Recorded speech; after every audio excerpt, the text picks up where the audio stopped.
તમારો ને મારો આ દેહ બન્યો છે. તમે એક વિચાર કરો કે માના ઉદરમાંથી આવે ત્યારે ફૂટનો હોય, પોણા ફૂટનો હોય, અને હરતો ફરતો છોડવો 5-7 ફૂટનો થાય છે. આના મૂળિયા ક્યાં છે? આ વધે છે કેવી રીતે? બાપુ વિચારવા જેવી વસ્તુ છે. આ દેહ બનાવ્યો છે ને મહાપુરુષોએ. તમારી અને મારા મા બાપની ખેતી છે, બરોબર છે. તમારો મારો આ દેહ છે એ પાણીની પેદાશ છે. પણ મારો કહેવાનો મિનિંગ કે ઈશ્વરની કૃપા કેવડી છે કે 9 માના ઉદરમાં બીજનું રોપણ થયું હોય, એ 9 મહિના થાય એટલે હાથ, પગ, કાન, નાક, માથું, મોઢું બધું બનાવનારો કોણ છે ને કેવો હોય છે? આ કેવી રીતે એના શ્વાસા ચાલુ થઈ જાય, કેવી રીતે એની આંખો બની જાય, અને બહાર આવ્યા પછી તમારી અને મારી જે શ્વાસાની પ્રક્રિયા છે એવી જ પ્રક્રિયા બાપુ તમારું મારું સંતાનો એની ચાલુ કરી દેવા વાળો કોણ? કરોડો રૂપિયા અમારી પાસે છે ને, ગાડીઓ છે ને, બંગલા છે ને, એને શું ગુડવી છે આવડવા નક્કી કરવાનું? એ કંઈક કરો. માણાને મરી જવું હોય, આપઘાત કરે, પાણીમાં પડીને મરી જવું હોય એટલે ધૂમકો મારે ને, ગમે એટલી મહેનત કરે ને ઉપર નો રહે, તળિયે જ જાય. અને જીવ નીકળી જાય એટલે પાણી નો હાંગરે બાપુ ઉપર આવતો રહે. 3.5 મણની કાયા હોય તો વજન ગયો ક્યાં? અરે અટપટી બાબત છે મારા રામ. આ હરતો ફરતો છોડવો છે ઈશ્વરની આવડી મોટી કૃપા છે ને. એને આપણે ગમે એટલા આપણે એના ઋણી છે મારા બાપ. ગમે એટલું એની વાંહે ભજન કરો, ગમે એટલું પુણ્યદાન કરો ને એના ઋણમાંથી આપણે છૂટી શકીએ એવી વાત જ નથી. તમારો મારો દેહ આ 2 આંખો બનાવી તમે જુઓ. એક આંખથી જુઓ તો એક જ દેખાય ને 2 આંખથી જુઓ તો એક જ દેખાય. ચેવી બનાવી ચેવી? નકર તો હાઈવે માંથી 2 ખટારા નો દેખાવો જોઈએ. એક હાલ્યો આવતો ને 2 નો દેખાય. ભડે એમ લઈને ફટકાવી તો ખબર પડે કે એક જ હતો. પાછું ચાર્જિંગ નહીં, પાવર નહીં, કઈ બેટરી નહીં, અને તમે જુઓ આખી દુનિયા જોઈએ કે અરે ઈશ્વરે કેવી રચના કરી છે રામ. 2 વ્હીલનું મોટરસાયકલ હોય, સાયકલ હોય, ઊભું રાખવું હોય ઘોડી ચડાવવી પડે ને. આપણે 2 જ વ્હીલ છે ને, ગમે ઊભું રાખવું હોય ઘોડી ચડાવવી પડે. વિચારવા જેવું છે. કારણ કે આપણે હરિદ્વાર વાળા કે દ્વારકા જવું છે, સોમનાથ વાળા કે પાવાગઢ જવું, તો સાચું ક્યાં છે? ગોતવાનું ત્યાં કોઈ ગોતતું જ નથી. તમારા અને મારા અંદરની બાપુ વાત છે. બાકી આમાં છે ને ગંગા સતીએ બાપુ પરફેક્ટ હિસાબ મારી દીધો. 21,600 શ્વાસા હાલે છે. જેને ગણવા હોય ને ગણી જોજો બાપુ. અમુક વાતો તો એમ થાય ક્યાં જઈને કરીએ ભલામણ. કોઈ અમારી વાત માનવા સાંભળવા તૈયાર નથી. વાત કરવી ક્યાં?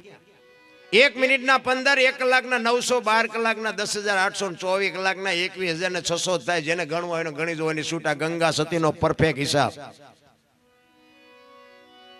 બોલે એ બીજો ને. મેં હમણાં કીધું તું ને, આપ જે અમારો અવાજ આવે છે ને એ જે સ્વર છે ને એ જ ઈશ્વર છે. બાકી બીજો કોઈ ઈશ્વર છે નહીં. અને બીજો ઈશ્વર આપણે ગોતવાની જરૂર નથી ને બીજે ગોતે મળશે નહીં. નકર એક ભરોસાની વાત. એક તમને કહું, એક રોડ માથે કોઈ દીકરી હાલી જતી હોય અને કોઈ લુખો લફંગો માણા આવીને એનું બાવડું પકડે અને દીકરી રાયડું પાડે, અને વાડીમાં કોઈ ખેડૂ નાકા વાળતો હોય અને એ રાડ સાંભળી જાય અને પાવડો લઈને આવે ને ઓલા 2 પાવડા નાખીને દીકરીને છોડાવી દે, નથી લાગતું કે હનુમાનજી પોતે આવ્યા હોય, રામાપીર પોતે આવ્યા એવું નથી લાગતું? પણ આ તો કે ઘોડો લઈને આવે, હાથમાં ભાલું હોય ને લીલા લુગડા પહેર્યા હોય તો નક્કી થાય, બાકી ન થાય. અરે જેવું ડીંગો ડીંગ હાલ્યું હોય. આપણે આખી દુનિયામાં રખડીને કામ ન થતું હોય ને તમારા ઘરે હુતા હોય ને સવારે ખબર પડે કે તમારું કામ થઈ ગયું, સમજી લેવાનું કોઈલો આવીને કરી ગયો, બસ વાત આટલી જ છે, બીજું કાંઈ છે નહીં રામ. પણ તમને મને બાપુ ભરોસો જ નથી, વિશ્વાસ જ નથી. આપણા ઘરમાં એક નાનું એવું મંદિર હોય, માતાજીનો ફોટો હોય કે મંદિર હોય નાનું એવું, બધા દીવા અગરબત્તી બધાને ઘેરે હોય, મારા ઘરે છે. આપણે દીવો કરતા હોય, અગરબત્તી સાંજ સવાર 2 ટાઈમ કરતા હોય, કરો છો ને? તો હું એમ કહું છું કે આખા ઘરના લગ્નમાં જવાનું હોય તો ઘરને તાળું મારું ઉઘાડું રાખો. તાળું ઠપકારે ને હું હોય હું ઠપકારું. લ્યો ને આ તમને કહું છું કે હું મારા વેરાગ લાગી ગયો એવું કઈ છે નહીં. તો હું એમ કહું છું કે આપણે 360 દિન સોખા ઘીના દીવા કર્યા હોય ને 2 દી લગ્નમાં જાવી દી ધ્યાન ન રાખે, પણ આપણને ભરોસો જ નથી. મને એમ થાય જો આ 2 દી ધ્યાન ન રાખતો હતા, સોખું ઘી અહીંયા બાળું, એના કરતા છોકરાને ખવડાવી લોટકા ન થાય. શું કામ બાળવું છું? અને 81 વર્ષની મા બાપુ ભલે ખાટલામાં ઊભી ન થઈ શકતી હોય અને એમ કે તમે બધા લગ્નમાં જાઓ, મારે નથી આવું, તો તમે ડેલો બંધ કરો, તો ન કરો. કે ભલે માં ઊભા ન થાય કે કઈ નહીં, પણ કોક આવશે ને તો અવાજ કરશે ને તો પાડોશીને ખબર પડશે. આ જીવતી જાગતી બાપુ મૂર્તિ છે ને એનું જતન કરો. આ મૂર્તિ આમાં આપણે બેહાડવાની છે ને એ મૂર્તિ બરોબર ખોટી છે એવી મારી વાત નથી, એ શાંતિનું એક પ્રતીક છે. પણ તમે મૂર્તિની સામે આમ હાથ જોડશો ને તો આંખું બંધ થઈ જાય છે. એ મૂર્તિ હોત તમને એમ કે આંખું બંધ કરીને માલપા જો માલપા, આય તો તે મને બેહાર્યો, હું તને શું દઉં ભલામણા. જોવાની વાત ઈ છે.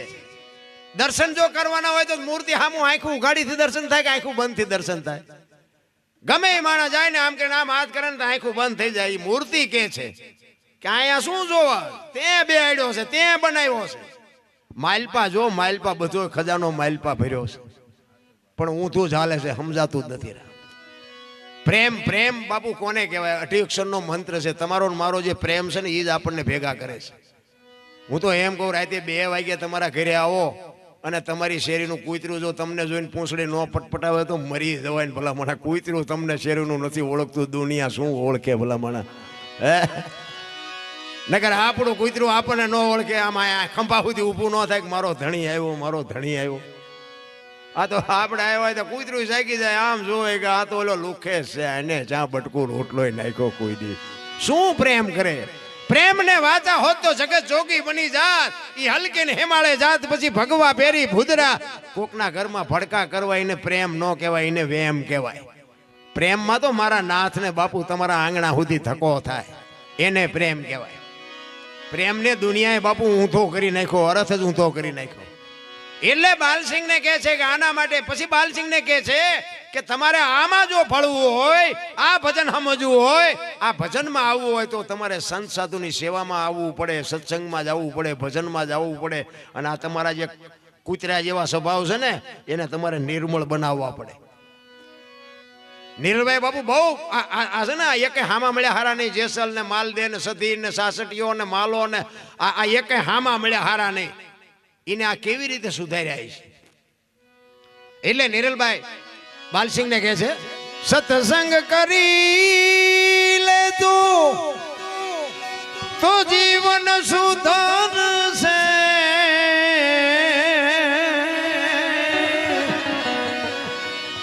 તો દુઆઓ મળે છે,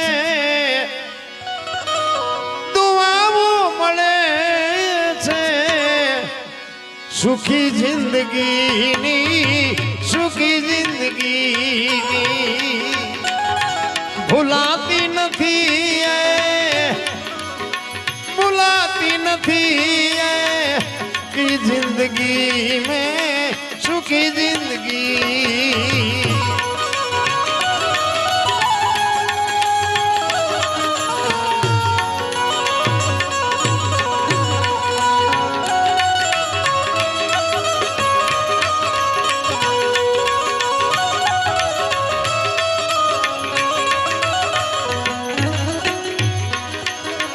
સુખી જિંદગીમાં,